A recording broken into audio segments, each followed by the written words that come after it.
Shavua Tov, Rabbi Kovacs here. I hope everyone had a wonderful, meaningful Yom Kippur. Bezrat Hashem, we were all zoche to be sealed in the book of life. Chatima Tova lechaim tovim l'shalom. Mishnah Yomi is picking up in chapter 5, Bava Metzia, the last Mishnah, Yud Aleph. Ve'elu ovrin below taseh. These are the ones who transgress a biblical lo taseh, a negative commandment not to do it.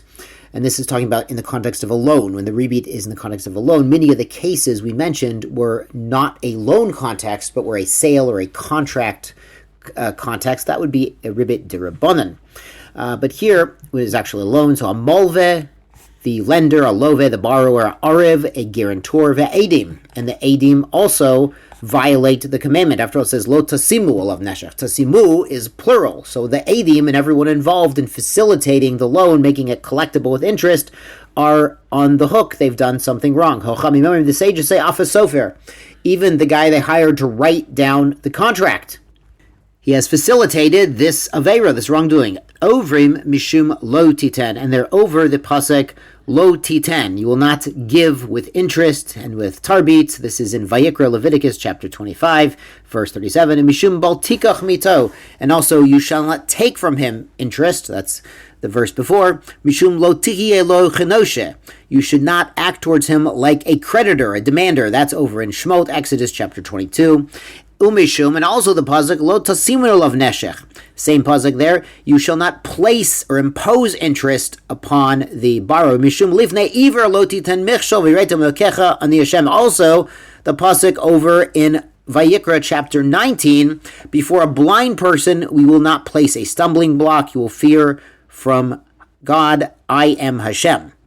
And this pasuk is more general and covers enabling or encouraging other people to sin. And these people facilitating a loan with neshech have done just that. Mazel tov, on to chapter 6. Hasocher et ha'umanin. Someone hires craftsmen to do work. Vehetu ze'etzeh. And they deceived one another. The craftsmen deceived one another. Ein lahem ze'el zeh, the craftsmen do not have against each other, ele tarumet, just a complaint. Now the Gemara explains what happened was the balabait, the homeowner, someone building a house or doing some work, hired a agent or a contractor to hire other workers. And he said, listen, I'm willing to pay workers as much as 4 rubles a day. And the subcontractor went and he hired guys at 3 rubles a day. They get to the job site and they find out, hey, they could have made 4 a day. Well, they agreed to do the work for 3 a day. They're not entitled to the higher rate.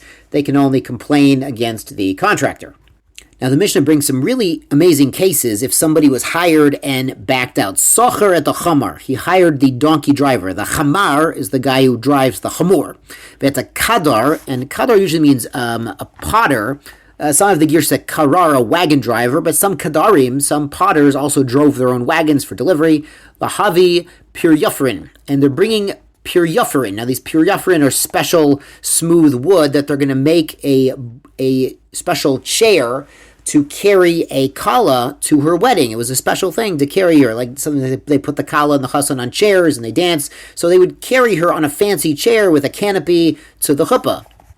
V'chalilim, or they're hired to deliver flutes, lakala or lamet, whether it's for a kala, for a wedding, for the music for wedding, or the flutes that are played during eulogies at a funeral.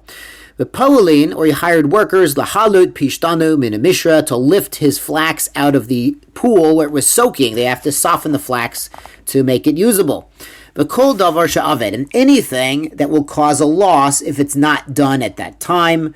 The chazru behen, and the workers, or the schleppers, the transporters, they retracted. They changed their minds and they're not doing the job. Makam she'ein sham adam, if it's a place where there's no one else to do the job, socher aleihim, he can hire other people on top of the original workers. Meaning, if the donkey driver was going to deliver these flutes, for 10 rubles, and he has to hire guys for 20 rubles, now that donkey driver, the original one who backed out, he's on the hook for the difference. O moton, or he could even trick them, meaning the one who needs the service can trick the original owners by saying, listen, I'll pay you an extra 50%. Instead of 10, I'll pay you 15. Let's get it done. Let's just do this right now. I'm willing to pay more. Let's just get this done before the flax, which is soaking in this pool, starts to rot and become useless. Get it done. But then on payday, he can pay them the original amount because they had agreed to the original amount of 10, and then they were trying to back out to get more. That's not a legitimate concept. They agreed to do the job for 10. It's a job that must be done now, or the owner suffers a loss. So they're on the hook to do it for the original amount. Yashko Chachem and Tizkul Mitzvot.